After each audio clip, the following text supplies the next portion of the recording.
How do you find doing like the media and sitting down in front of the cameras and all that stuff? It's all right. Like he's normal. Yeah. He's normal, you know. Is it something that's come easier the longer you've been fighting? Yeah, like you're just getting more reps in. Obviously, like as I've been filming my own content as well, I guess it's made me a bit better at talking. Oh no, that was the actual broadcast. Yeah, I remember. I was. I didn't see that because. I saw it on Sunday when I watched Right. That's so funny. You can literally see that. I went to watch it back, and then this happened. I was like, the one like Luca was saying that Keveni kind of came out kind of expecting people to boo him, and people just didn't react. Yeah, no one really. Yeah. Did you? So, where you are, while this is happening, I couldn't see any of this. Right. Okay. Yeah. Are you just waiting in the wings? Yeah. So there's like a little room. It's actually part of the lobby, but there's a curtain there. Yeah. It's just around the corner, and that's where you sort of stand waiting. Yeah. Okay. Yeah. Kind of have the warm up at that point where he's already warm, and I'll stand around.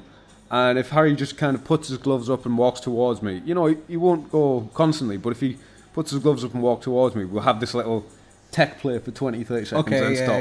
Yeah. And it's just completely based on whoever's fighting. If he feels he's even getting a little bit cold. Yeah. Yeah, because you go through your full warm up thing and then you just have to stand for a bit. I admire how that one geezer just comes out of the woodwork. Probably doesn't have a fucking clue who he is or what's going on. Oh, yeah. Yeah. Lots of bohas. Boha! Like, Yeah. I was just wondering about shouting ejaculate. Yeah, it's like boha is cum, isn't it? Yeah, but it kind of gets used like fuck. You know, like it has a lot of meaning, Yeah. you know. And Carlio's penis? Is it? Is it? I don't know. I thought Isn't someone's nickname Vi Carlio? No, that's Cavallo. Cavallo, that's that horse. means go horse. That was Verdun, Right, wasn't it? Yeah. So like, horse and penis are close Right, okay, yeah. in Portuguese. I think. Cavallo. Yeah, my Portuguese is not to scratch. My That's like- Duolingo owl is not happy with me. That's the Portuguese for horse knob. Cavallo, yeah, I'm not even going to try. So the difference between him at the weigh-ins with you and then that really nice exchange that you had after the fight was like night and day. He seemed like a big soft teddy bear afterwards. Yeah, it's just, like people got to do what they got to do before a fight to get. It's an unusual thing. It's a Yeah. you know like there's no right way of getting yourself dialed into stepping into an arena and having a fight with someone. Yeah. So like for me, I don't really need to do much, but for some people they might have to convince themselves they dislike them, or he might have been doing it for the show or whatever. I don't know, but like I don't really care. Like you can stare at me all you want, so an opponent can give me any kind of chew. Yeah. It's irrelevant to me. I've been training to do this stuff more than half my life at this point. Yeah. I'm pretty convinced, and I'm fairly sure in myself that when I get in there, it's going to come out. I don't really need to convince myself. Yeah. Take yourself up into war mode. How old were you when you first started? Was it kickboxing you started? I started Muay Thai when I was 15. Yeah. And then MMA when I was 18. So Yeah. I guess I started MMA like as an adult. Yeah. But yeah, half my life. Yeah, it's bonkers, isn't it? My only like correlation to that, I mean, obviously I've probably trained some form of martial arts for like 10 years now, but like I played drums for how old am I? Fucking ages, yeah, 26 years. Yeah. So I'm like, that's mental that I've done that one thing for like. Yeah, like if you know, you don't need to get yourself in a zone to play the drums. If someone was to put drums in front of you, Yeah, like yeah, it just happens. and it's just like it's.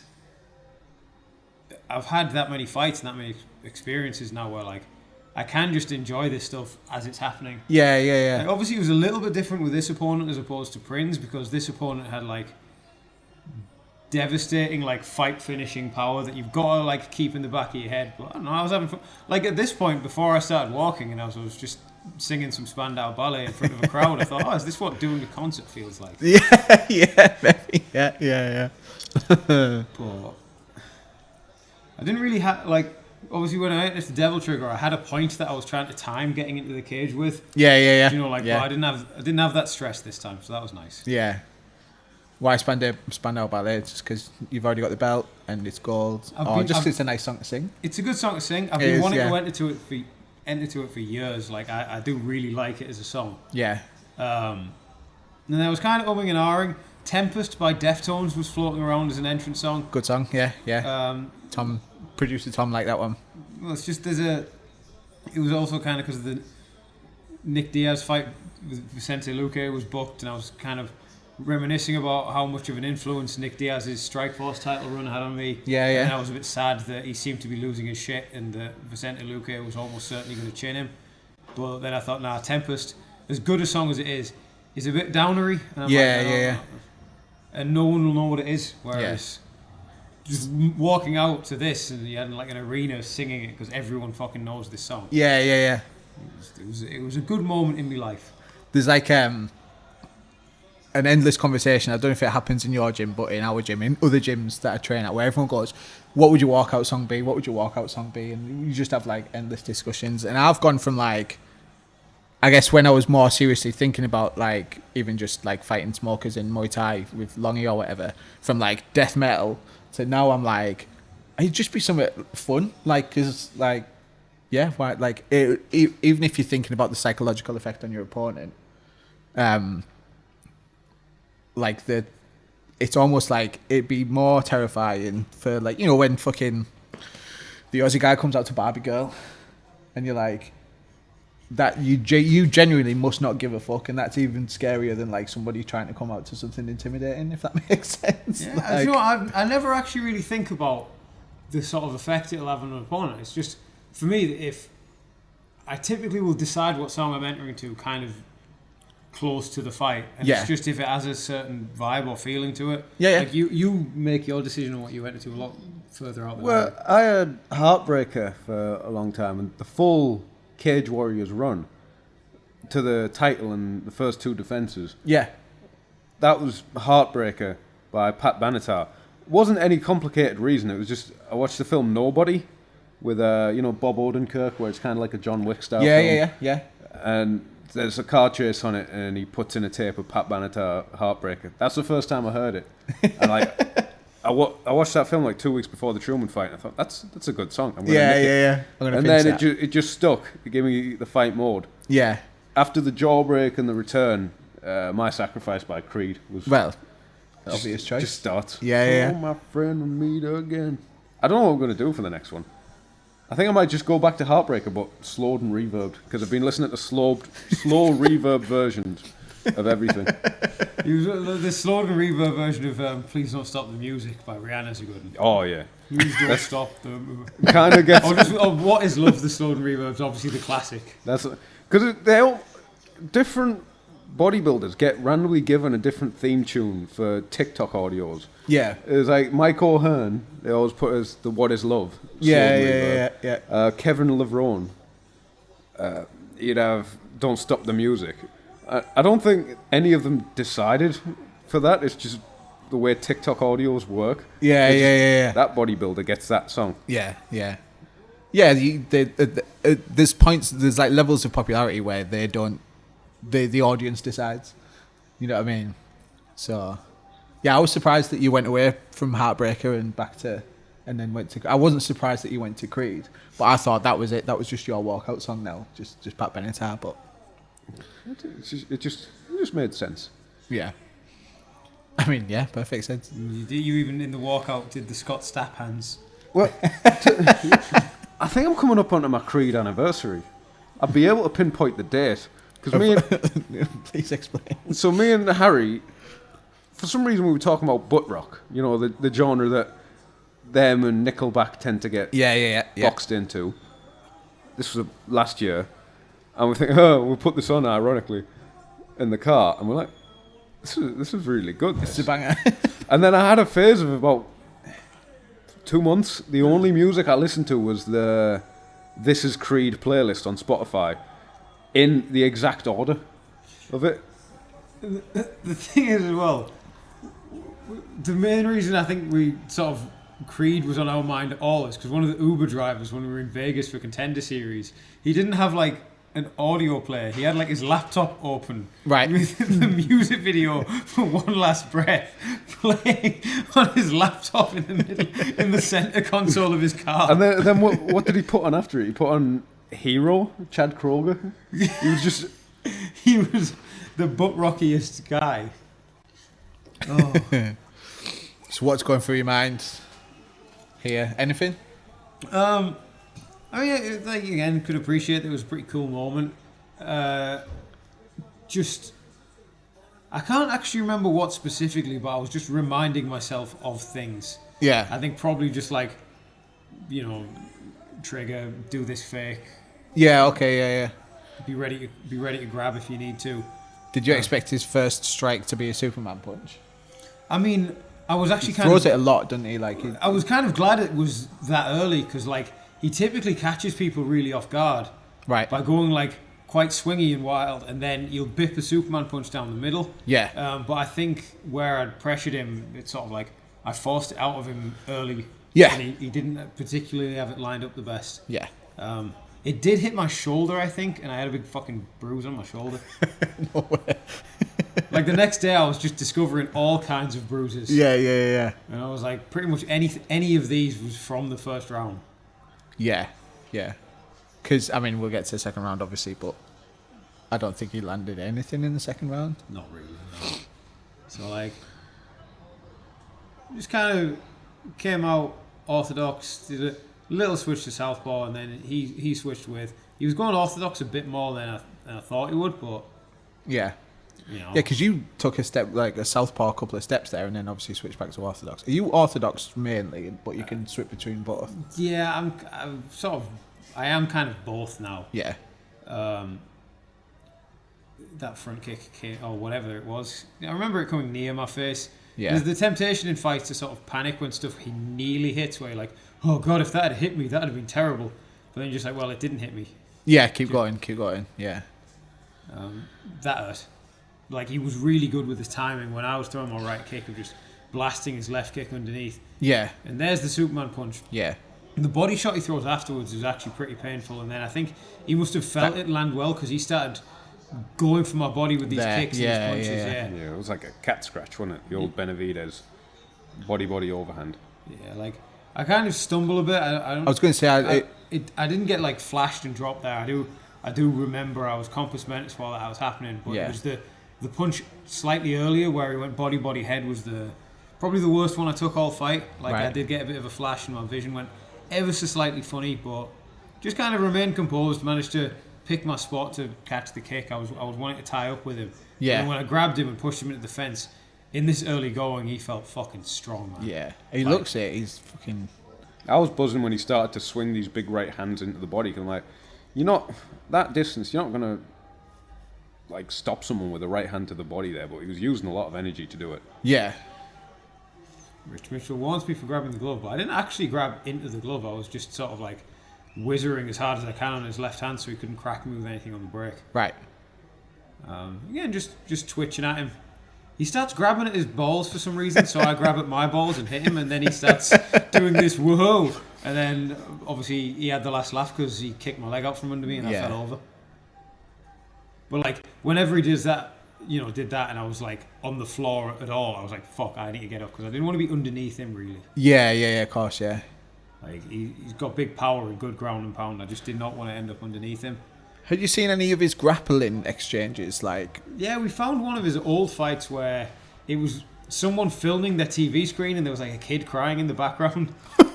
And then he felt springy as fuck here. He has the way he like bounced off his... Yeah, that Nova and Yao, Jose Aldo style, just spring up on the single leg stuff. But yeah, we found it was very like the Jiu Jitsu Kumon, like the typical Jiu Jitsu approach to, like pass, pass, back hooks, that kind of thing.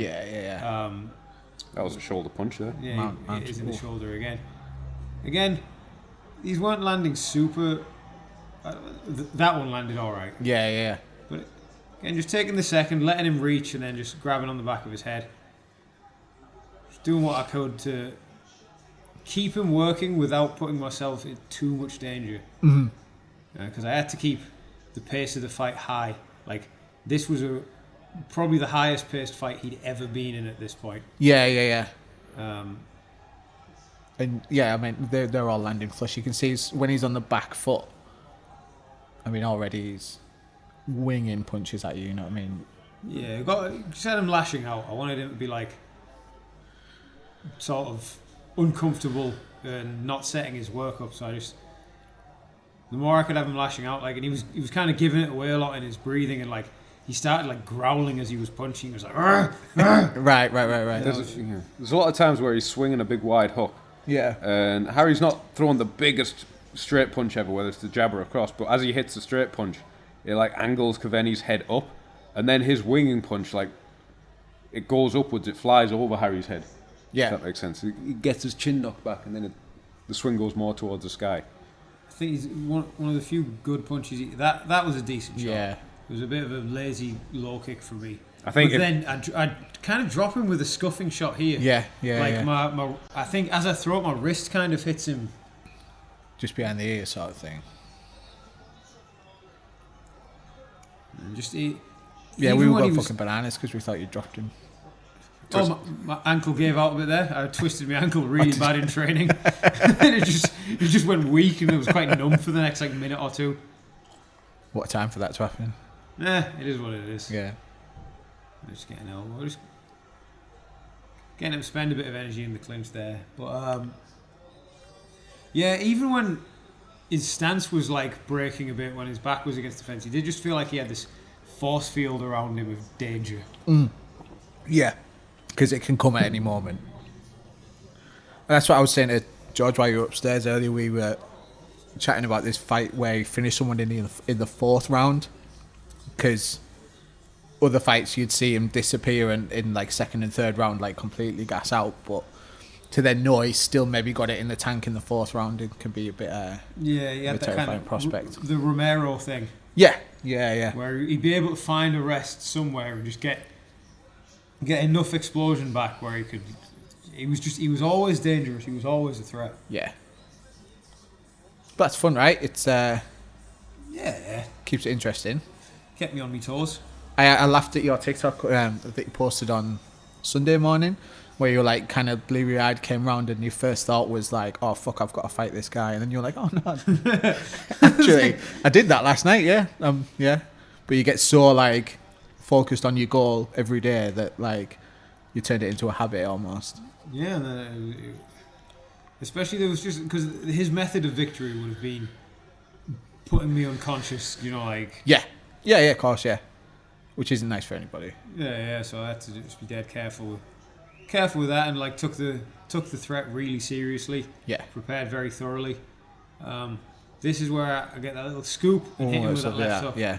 Obviously, you can't really say it's luck because I meant to throw it, but it landed really well. Like it skimmed him across his nose. Yeah. It's like Leon does the same kick, like parry the left kick counter Yeah. in his fight as well, to like really good effect as well. Leon's finish was lovely. Oh, it was unbelievable. Unbelievable, Jeff. You can see as he started to like step up the jabs after you fought him on the nose. It just like that wasn't a conscious decision. Like, oh, I'm gonna work his nose because it's bloody. I think it just the impacts looked nicer and felt nicer. Do you know, like there's a very big visual feedback to me bipping a jab out, and there's a little splash. And I'm like, oh, that obviously is cool. Looks nice. like the little red dust that comes off of people when you hit them on Tekken 2. Yeah, exactly. Yeah. But he goes for a spin, and I kind of stick to him. I know his quad pod's really good, so I'm doing the sort of like cradle thing. Yeah. Like I'm kind of half committing to it here. I just didn't want to just jump the hooks because in MMA just jumping the hooks is a way of, you know, someone's slippy, someone's sweaty. Yeah. The chances of falling off, someone's covered in blood as well, they're more slippy. The chances of falling off are quite high, and you Yeah. don't want to end up underneath someone like him. He has full on flatlined a few people with ground and pound before. Yeah, I bet. So I was just sort of patiently working my way towards like a solid back position. Yeah. The actual duck under you did to get to the back, that it was similar to the one you did where you got the choke in the previous fight as well, wasn't it? It's a little bit different. Like the one where I got the choke in the previous fight was off a tie clinch. Right. And I kneed him. And as I kneed him, he crunched down, and I felt his like chin rest on my arm, and I felt my arm in the right position. So I just thought, nah. And I just spun around. Whereas this one, he threw a spinning back fist or something. Yeah. And obviously, the finish of the Prince fight, I eat the spinning back fist, blow a kiss, and then get the finish. But I'm like, I probably can't afford to be eating those. So I was kind of a lot more switched onto it this time. Yeah. He just smacked his head like a television that wasn't working. Well, I wanted to just be constantly doing damage. Yeah. You know, like, I was going to say, was there any intent to like choke him? Because it feels like obviously you set it up and you feel like if it's there, it's there. But a lot of the time it's more to keep his hands busy to open up shots and stuff like that. I mean, I'm just kind of trying to I'm trying to just do both. Do you know, like, Yeah. I was trying to damage him, get the choke, but like the concern was that he would rest in this position. Yeah. And then come out in the next round with some of his explosiveness back. Yeah, because I mean, for the next minute and 47, he literally doesn't even attempt to get out of this position. Like, he just sits there and just accepts your body triangle. Yeah, he makes a few attempts at trying to turn, but I think the threat of being belly down was there. Yeah. See, that looked close. We were going This- fucking bananas in the stands because we thought this might be it. This was close. His grip fighting was really strong. Yeah. And I didn't. This little elbow push he does there, so where he pushes my elbow, kind of takes To just relieve. Yeah. it takes a bit of the leverage off, and then I was like, right, if I can get like the full-on Mataleon grip, I'll have him. Yeah. Then I can just detonate it, but he was just doing a really good job of hand fighting. But then the moment I realised the choke wasn't on, I was like, there's going to be he's going to be having a little mental break, like, I've not been finished. This is when I just started punching him. I think it's a good mentality for yourself as well. It's like easy to go for a submission, not get it, and then try and regroup yourself. Like, damn, I didn't get that. But if you're just immediately pinging someone with a Yeah. it keeps you in an offensive mindset. Well, I actually kind of had this realization about like how I fight. At some point while I was in the hotel, I was like, I'm constantly trying to win the next second of fight. Yeah. Like, I'm not fighting tooth and nail for every moment that I'm in. I'm always like, I'm fighting to win the next moment and the next moment. Okay, the next moment. yeah. It kind of just slowly, or in this case, very quickly, can snowball in my favor. Yeah. If you just keep thinking about that. Especially as someone is trying the hardest to win in this ground. I was trying to hit him in the chest here because I was just mid-point. I was just like, if I can get some good body shots going. I just laid there going, eh. That was a weird ground and pound combo. It was like punches to the chest, slaps to the head. I was going to say you definitely slapped him at one point. It was like a drum kick, wasn't it? But I tell you what, I was trying to fist bump people the next day because I went to the submission series and like there was a lot of people like, congratulations and stuff. Yeah. Just lands on his nose and like proper explodes it, which obviously did me loads of favors as far as getting him tired would go, because now I've proper affected his ability to breathe. Yeah. But yeah, the next day all my door knocking knuckles were sore. Like not the actual Yeah. like the proper punching ones, because they've got like like Pete Irving does unbelievable hand wraps, so Right. wraps and gloves on. But everything that wasn't wrapped here, so it was like my door knocking knuckles were really sore. I went to fist bump someone, it was because it made contact there. He was just constantly going, I can't remember who I said it to. It was like, you need to buy a doorbell. And I'm like, yeah, but I'm not knocking on my own door, am I? That's a good point, yeah. Just take one with you everywhere you go. Like, it was a good line that they said, but I was just like, it doesn't quite work. That's like Tito trash talk, isn't it? You need to take a doorbell with you wherever you go. Yeah. What type of stuff does Abdul say to you in the corner? I'd love to have a microphone. I never really remember. Yeah. The only thing I remember of like any corner advice ever, this eye poke was pretty bad. Yeah. It looked quite bad on the cameras. Oh, good time for the telly to turn off. It's alright. It's got a magic. If you stand near it, it comes back on. I don't Yeah. understand. But the things I remember, Sorry. I remember before this. Do you want me to put that in there? Oh, yes, please. Before the second round of the Estevan fight, Abdul said to me, "Oh, you'll finish him this round." And in my head, I was like, "I hate that." It's not like I hate, but like I'm like, "No, don't tell me that." I've got work to do. I've got work to do. And all that kind of Yeah, stuff. yeah. And then he was right. I finished him within the first 30 seconds of the next round. I was like, he definitely saw something.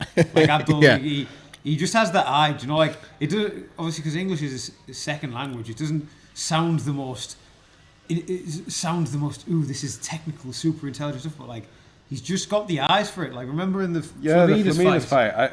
Just circling around, and I just hear Abdul say, he's going to throw that front kick up the middle, and then Flamini's throws it like 3 seconds later. Right. And it was kind of took me back in that fight. I'm like, how did he just predict that? Like, I'm stood across him, and I didn't know that he was gonna Yeah, throw it. yeah, I only yeah. just knew because Abdul was. He's just got the eyes. Been around combat that much, he's just got the eyes. Yeah. See, I didn't want Cavani to rest, but I still had kind of double vision when I I was going to restarted. say, yeah. It was just, necessity's a motherfucker. I think when I actually get in and start throwing punches again, the double vision soon clears up. Yeah. So these southpaw jabs were landing. Like, that was the sort of surprise shot that was like, I didn't expect this to land as well as it did. But I guess- Southpaw jabs. Yeah. Yeah. That was nice. Yeah, it was nice, but then, where he starts doing all this shit. Like, if I didn't feel as under threat, I'd have probably stepped in and punished him for it, but Yeah. I just felt like I have to be well on my P's and Q's with anything. Yeah. 'Cause Do- he just felt, even at this point, he felt really powerful. Yeah, he looks it there like he's still like throwing with malicious intent. At this point, I have to check myself, because I was like, Yeah, hang on. I was This like, is a bad screaming, idea. bail out. I got a newly legal knee though. Yeah. And then I was like, I thought he was going to Peterson roll when he wrapped my leg. Yeah. So I was kind of getting ready to base in that direction, but then he rolls for the knee bar, which was if you're down in a fight, it's probably Yeah. fair fucks to him for trying to make some fight finishing action happen. Yeah. But yeah, I didn't want to fall off the top of him. And then I managed to get that quad pod knee, because thank you, Arnold Allen. Massive shout out to you kneeing Movsar Evloev in the head, and everyone being like, hang on, yeah, he should have been allowed to do that, and then Yeah. changing the rules of the sport. So thank you, because I've managed to get two knees to the head of someone with their hands on the floor in this fight, which was quite cool. Nice. Up the meal deal. Up the meal deal. I didn't know if that had been brought into UK MMA by. Global. All right. Okay. Nice. But these exchanges were a bit unusual, because I felt like I was underneath him, but I also felt like he couldn't really set himself to throw any punches. And Yeah. obviously Yeah. He manages to attack this other, like, this hammer fist looks like knout, but actually landed really well. You know when you feel like you feel it at the time, it went boom, and you just had a nice whip to it. I was like, oh, that's sick. That was cool. You get the little Sistema pulse on your ground and pound. Yeah. And then I sort of like underhook the leg and turn him away, and then this heel to his sort of ribs. Why not? I'm just constantly just attacking this guy. I wanted him to be having to fight every single Yeah. second. Not be able to rest. This was sort of like, it kind of looked like he pulled guard, but I did pull his body in very tight and circle around. Yeah. And then I was just like, right, if I've got half guard, this Looked is like all you were about to shoot for a think- double and then kind of just. I think he was probably conceding half guard rather than allowing the takedown to go further, where Yeah. there'd be a stronger conversion. Yeah. And also when he was kind of like playing with it, like that 50-50 heel hook thing, I thought I've seen lots of people in that position just in grappling with either of you, and thought that tends not to end well, even with very, very high level leg grapplers. You know what I mean? So, It's just, and it's much trickier in MMA. it's just Pete's jiu-jitsu's just given us like a bunch of just fairly simple principles to stick by in these positions. So it's like, even if we don't necessarily know the technique, we have a guideline of what to do, and it Yeah. typically will just get us out of this shit. How much time do you spend at Pete's gym? Just once a week Yeah. at the minute. Once a week, but sometimes we'll go, every now and then we'll go more than once. Yeah.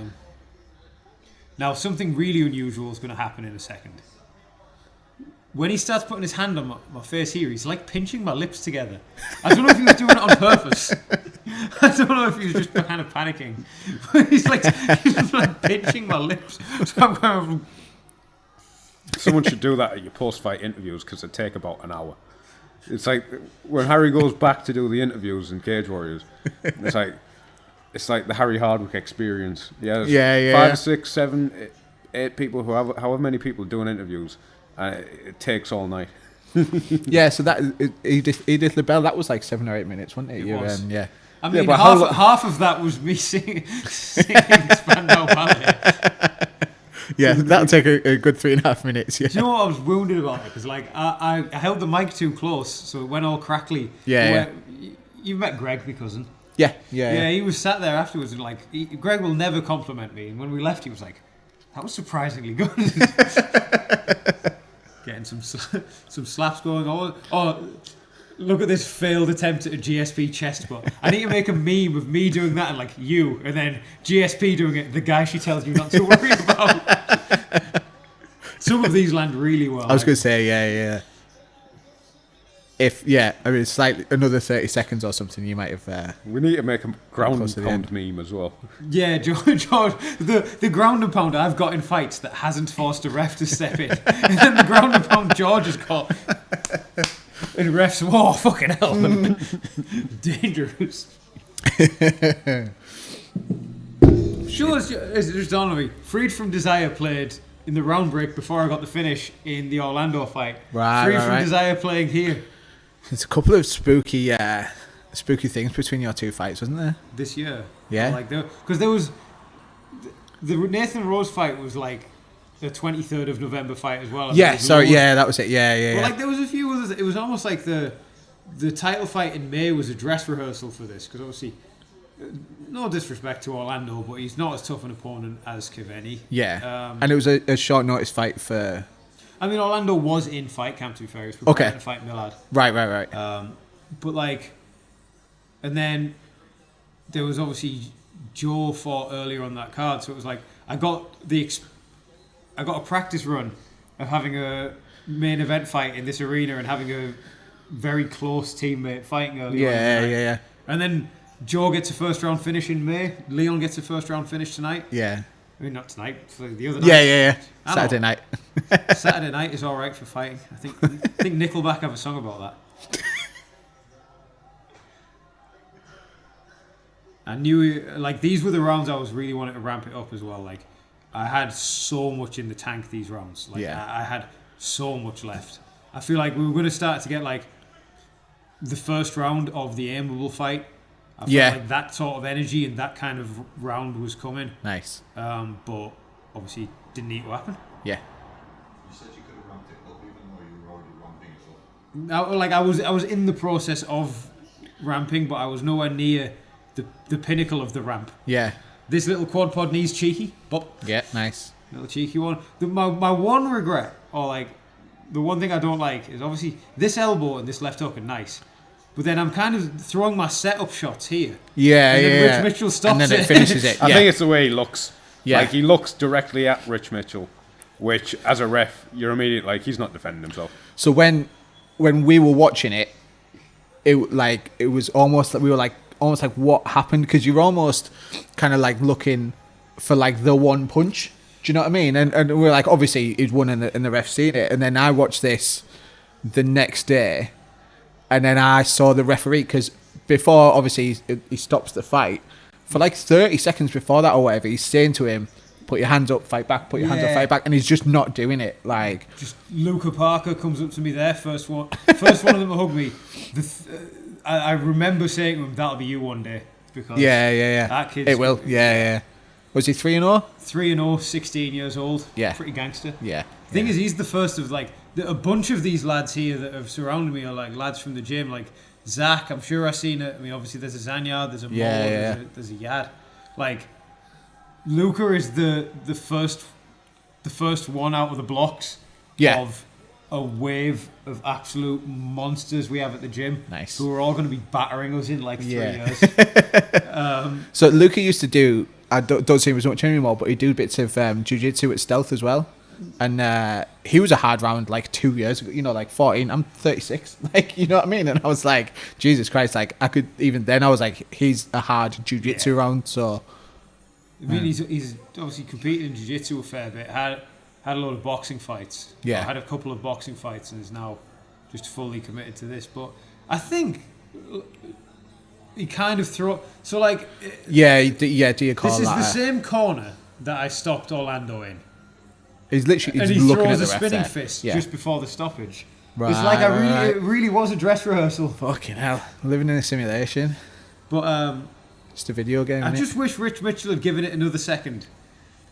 Yeah, just to get the finish. What's going through your mind now and this George when Harry gets the win? I thought, I'd jump in the cage and grab Harry, but then I'm like, I'm terrible at jumping cages. It's Harry's moment. I don't want to make an ass out of myself. Yeah. And because here's the thing about nerves is when you're the fighter, you get to almost be stupid. Not stupid, but you don't have the inhibitions on you because it's of no use to you when you're the fighter. You have to dumb yourself down. You have to just go off the instincts that have gone in training. Yeah. Whereas when you're the coach, you're the one who has to think about all the worst eventualities. And it was in my head for a long time because Caveni's dangerous. His method of victory would be something shocking, something damaging. Something savage, yeah. So there was a lot of nerves about that and a lot of visualizing of different situations in the fight. And then just that moment of release when it had finished, I'm like, it's less of a, yes, he's still champ, it's more, and fuck. Yeah. What feels better, when you win a belt or when Harry wins a belt? Or is it different? They're kind of Yeah. Different, I think. they're kind of different toppings on the pizza of emotion, aren't they?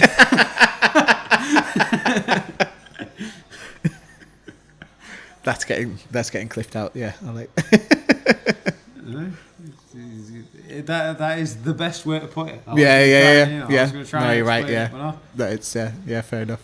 What did it look like afterwards? I presume you don't go out and get fucking mauled, is it? Because it's chaos. You do all your interviews. Everybody wants to say hello to you and get a picture with you and shake your hand. Is there a point where you just kind of want to sit and fucking chill out? Yeah, I mean, you get that point where you can sit and chill out. So, like, we went back to the fighter hotel for a bit. Leon came back. Leon, I think, went out for a little bit. Yeah. And we just sat. It was me, Leon, and Greg. Just sat for a bit in a hotel lobby. Yeah. As you watched the fights back, chilled out a bit. I did something that made me cough. And then when I was coughing, the cut reopened and blood started leaking out of my head. Something Something that made me cough and splutter a bit. You know, like once the emotions had kind Yeah, of... strong yeah, garlic yeah. sauce. Yeah. Strong garlic Probably, sauce. Yeah, Like, yeah. Once I'd allowed myself to actually feel everything, I was like, okay, Yeah. I'll have the splutter substance. And then, like, as I was coughing, blood just started leaking out. And I had this cup of water that I just held to my head, and I ran back inside. Amazing. But yeah, and then I didn't sleep. Like, even when I got back to the hotel room and got back into bed, I was just kind of laid there. It must be so hard. Like, Oh yeah, I'm not gonna force myself to sleep if I want. You know, yeah, you work so hard to get all these emotions and all these feelings and all these moments. So I kind of just laid there like, no, I'm just gonna let it happen. yeah. Hey, there's Leon. What a fucking night, man. Like, Leon, because he's been giving us trouble in the gym sparring for Right. fucking years. Yeah. Like a really long time. Like we've all known for a long time that Leon's boxing is very, very good, and I Yeah. feel like everybody else is finding out now. Yeah, I think because we're in fights, he tried to force it before. Do you know, like, where he just didn't force anything that fight. He just let it happen. Yeah, Like, yeah. Yeah, it looked effortless, Leon's Yeah. fight. Yeah, like that knockdown looked like it took like the bop. It just took. Oh, it was fucking Yeah. beautiful. I had like a point after this because I had loads of stuff to take to the car, and then when we got back to the hotel, like I went separate to Harry. I had about 10 million bags to take to the car because I was staying in a separate hotel. Yeah. But as I was going up and down the stairs for the 100th time, I just like sat down for a moment, like, whew, Yeah. just, you know, Take it in. just defragged my brain.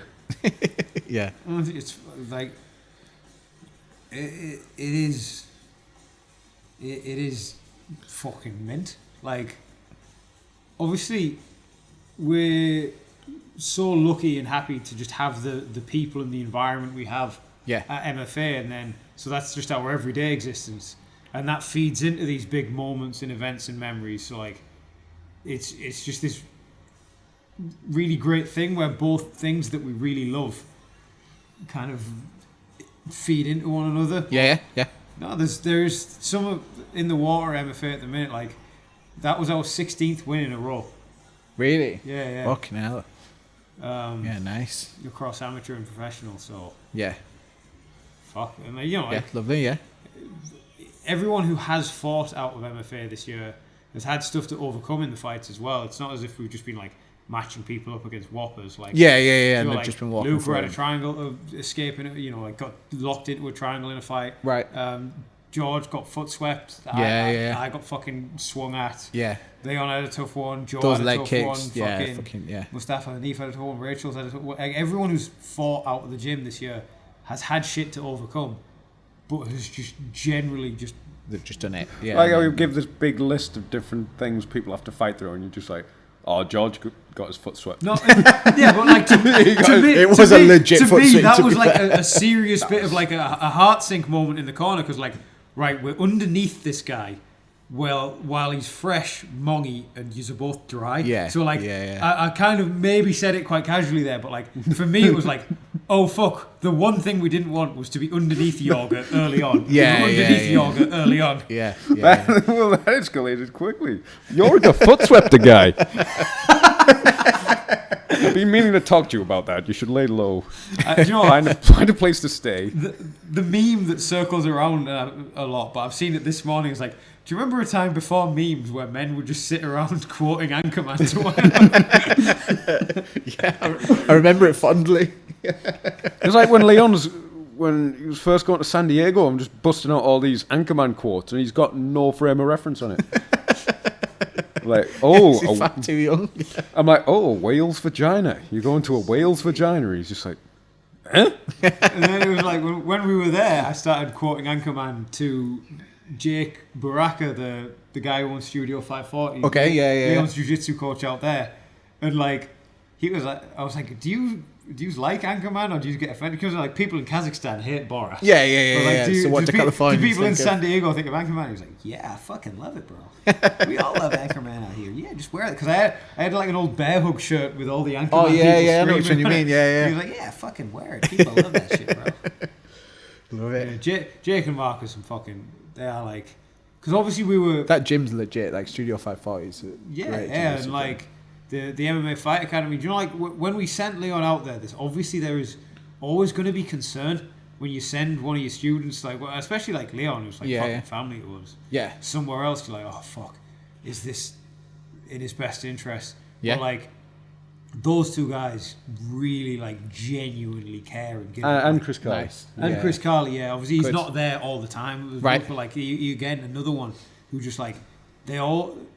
It's the most important thing in sport, I think, is genuine investment. Yeah. You know, like fucking Pep. Look at Pep Guardiola, arguably one of the best managers in history. Clearly doesn't give a fuck at the minute, and the results have gone. Yeah, and You know, like- and it shows. Yeah. So like you know Jake and Mark, and just that whole lot out there, like they proper genuinely care about him. Good. Like, and they can see the same sort of potential in him that we can. Yeah. Which is, it's fucking mint. Yeah, class.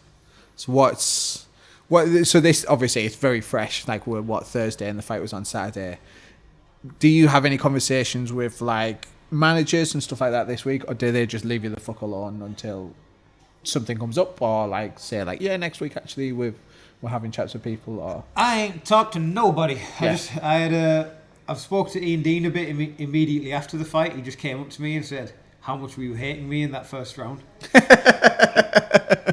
I was like, genuinely, when he sent me the initial text with Keveni's Tapology page and stuff, I was like, oh fuck. Yeah. And then my managers just said well done. Said Congratulations. that was the best version of Harry Hardwick we've seen and stuff like that. But other than that, I've not really had conversations with people. Like, I know I'm UFC caliber. I'd be ready if they were to call. Yeah. But if they don't, then I have no problem defending my belt again. Like, I quite like having 5 rounds to work with. Yeah. You know, you don't get that every day. So I think this. I think it's coming back a bit now, but I mean, me and Dougie actually were having this chat about like there was a time where people were like in such a rush to go to the UFC that it was almost detrimental to them in their careers. Whereas like now, the way you guys are doing it, the way obviously the UFC are building their business, whatever. But I think it'll only ever strengthen your entry into the UFC. Obviously, the more experience that you have in 5-round title fight, do you know what I mean? Against harder and harder opponents. There's going to be a point where you need that next level of competition. Yeah. But like, yeah, I think there's, yeah. Well, I think like all the shit that we've had to overcome so far is just really valuable money in the bank when we get there. Yeah, of course, yeah. Yeah, it's like if I look at what are the most negative happenings to me in the past couple of years, Contenders loss and the Jawbreak, they've been so beneficial. Yeah, yeah. Because imagine if this I'm... is going to be loads of family photos, by the way, because it's my Google Chromecast. So Fair enough. No, enjoy. I'll enjoy. But I was thinking if... Is that your ass? No, that's my little brother's actually. But you know, in that Contenders fight, you know, I was kind of no clipping up my own arse with the amount of content and the way I was making content. You know, yeah. It was a really good ego check, and maybe if I caught some shot in the fight, managed to finish it with something, maybe I would have just kept going up there. And, Yeah. And it would worsen my actual ability getting into the UFC. Yeah. Plus, it just re-established that the game was getting too predictable. And then with the Jawbreak, there's so much sort of I've developed strength-wise, physically, from my training when I was like, I couldn't do rounds anymore. I couldn't do the normal training structure. Yeah. And then, well, Harry could tell you, I was better when I had my first wrestle after the Jawbreak. I was just watching various techniques, watching things, visualizing things in my mind. I was probably stronger when I came back. Yeah. And doing different techniques that I wasn't doing before.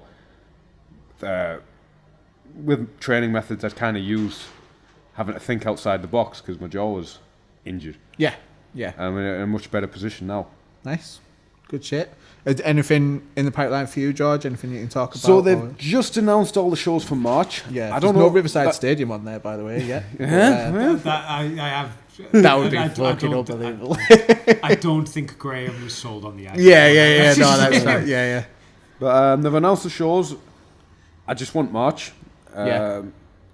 Earliest is best, as soon as possible. I know there's Rome on the 9th. There's an Unplugged. There's Manchester on the 15th. There's London on the 21st, I think. You've got to think as a draw. There's no way they'll put you on the Unplugged.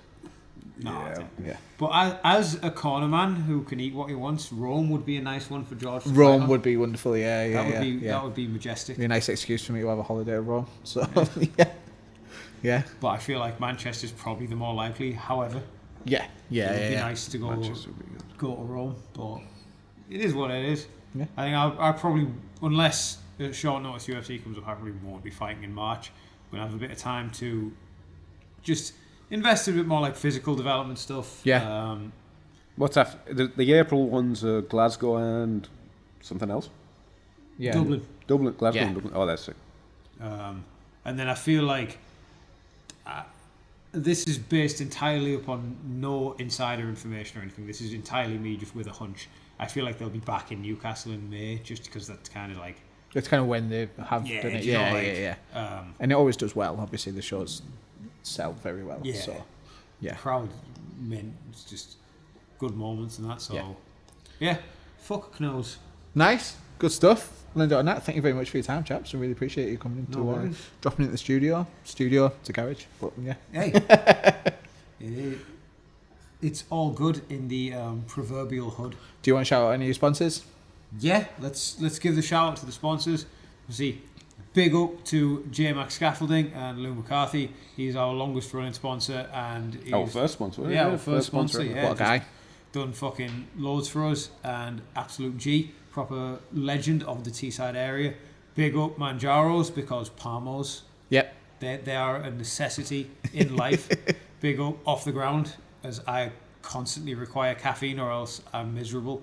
Passive Fire Containment, Fight Store, Rev Gear, Striking Company. And then just coming on board for this last fight. Close Yeah. protection security. Close And, protection, and the Honky Tonk. We got a Honky Tonk sponsor. Thank you, Paradox Digital, for Shout out Tom, producer Tom. designing the walkout top. It was the nicest one I think we've ever had. Yeah, it was legit. Possibly the nicest walkout top, in my humble opinion, that has ever graced UFC Fight Pass. Yeah, fucking just. And then, last but not least, massive shout out to everyone who comes through the doors of MFA. Even if you're not like someone who's directly helping me with training, if you're coming through the doors of the gym and you're putting effort in and you're around me and you're putting effort in, you energize me, and that's good. And everyone feeds off it. Love it. All good. Thanks again. Le Bosch. Sweet. Nice.